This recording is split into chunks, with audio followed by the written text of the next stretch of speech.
Chào mừng các bạn đến với nội dung 10 loài vật có ăn thịt đồng loại. Nghe có vẻ đáng sợ, nhưng nhiều loài động vật đã được ghi nhận ăn thịt thành viên cùng loài của mình. Ăn thịt đồng loại tức là hành động ăn một cá thể cùng loài như thức ăn, thường không phải là một điều tốt và không chỉ vì đạo đức con người của chúng ta. Nó có thể dẫn đến sự lây lan của một số bệnh rất ghê tởm, cũng như khiến chính loài của mình không thể duy trì nòi giống. Tuy nhiên, nó không phải là điều hiếm gặp như bạn có thể nghĩ. Trên thực tế, nó đã được ghi nhận ở hơn 1.500 loài, và khi xem xét tất cả các hành vi này, thường có lý do chính đáng đằng sau đó. Những lý do này khá đa dạng, và việc ăn thịt đồng loại có thể có một vài biến thể khác nhau. Sau đây là 10 loài động vật ăn thịt đồng loại, bao gồm một số loài có thể làm bạn ngạc nhiên. 1. Tinh tinh. Mặc dù chủ yếu ăn thực vật, tinh tinh đôi khi thích ăn thịt động vật. Chúng có thể săn các con khỉ và lợn rừng. Tuy nhiên, thức ăn của chúng có thể đến từ chính ngôi nhà của mình. Chúng ta có thể không muốn nghĩ về việc loài linh trưởng có quan hệ gần gũi nhất với con người thực hiện điều gì đó đáng sợ. Nhưng tinh tinh đôi khi cũng ăn thịt đồng loại. Chúng chủ yếu ăn những con sơ sinh. Tinh tinh được cho sẽ thực hiện điều này khi chúng không nghĩ rằng đứa con là của mình. Việc này để tăng cơ hội sinh sản với những con cái mới và để cạnh tranh với những con đực khác. 2. Sư tử. Một loài khác cũng có thói quen giết con non đồng loại của chúng là sư tử. Khi một con đực mới tiếp quản một đàn sư tử, nó thường giết chết bất kỳ con sư tử con nào từ đàn cũ vì nó không muốn trở thành cha dượng, tức phải đầu tư công sức vào những đứa trẻ không phải là của mình. Điều này cũng có nghĩa là nó có thể giao phối với các con cái nhanh hơn. Mặc dù không phải lúc nào cũng vậy, nhưng đôi khi sư tử đực sẽ ăn cả những con non mà nó giết. Ngoài việc ăn thịt con non, sư tử có thể ăn thịt đồng loại của mình trong một số trường hợp hiếm gặp và bất thường, chẳng hạn như khi chúng đang đối mặt với cơn đói tột độ hoặc khi không có nguồn thức ăn nào khác.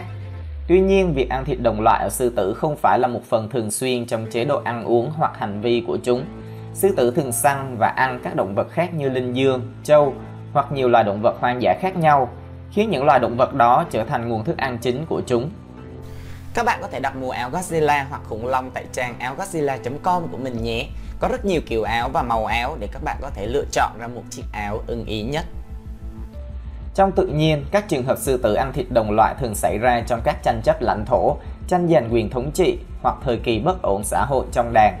Những tình huống này có thể dẫn đến hành vi gây hấn và thậm chí đôi khi dẫn đến việc giết và ăn thịt một con sư tử đối thủ, đặc biệt nếu nó được coi là mối đe dọa đối với sự ổn định của đàn sư tử.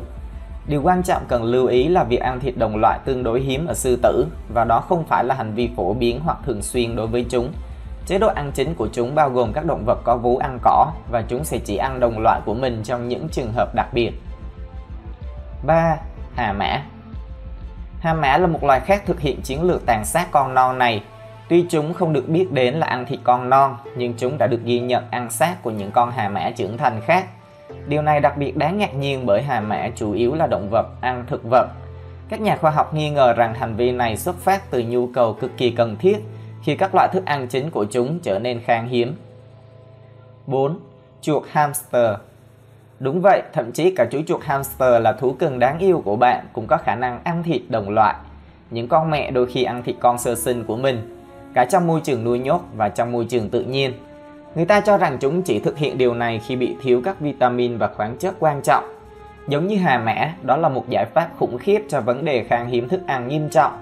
Đôi khi cái giá phải trả cho việc không duy trì được nòi giống chỉ được trả bằng lợi ích của một bữa ăn. 5. Nhện cua. Đến nay chúng ta đã nói về việc động vật ăn thịt con sơ sinh của chính mình, nhưng đôi khi điều ngược lại cũng xảy ra. Để đảm bảo sự sống còn của đàn con, một con nhện cua cái sẽ đưa cơ thể của mình làm thức ăn. Hành vi này thực tế là một chiến lược tiến hóa khá phổ biến để đảm bảo rằng gen của bạn được truyền thành công. Nó được thực hiện chủ yếu bởi côn trùng và các loài thuộc lớp hình nhện. 6. Các loài trong bộ lưỡng cư Caecilian. Ngoài những con nhện và côn trùng, còn có một loài khác cũng thực hiện việc nuôi con bằng chính cơ thể mình. Những sinh vật sống dưới đất bí ẩn này thực tế là động vật lưỡng cư không chân. Khác với những con nhện cua, hành vi ăn thịt đồng loại của chúng không dẫn đến cái chết, vì chúng tạo ra một lớp da ngoài đặc biệt, giàu chất béo và dưỡng chất để cho con của chúng ăn.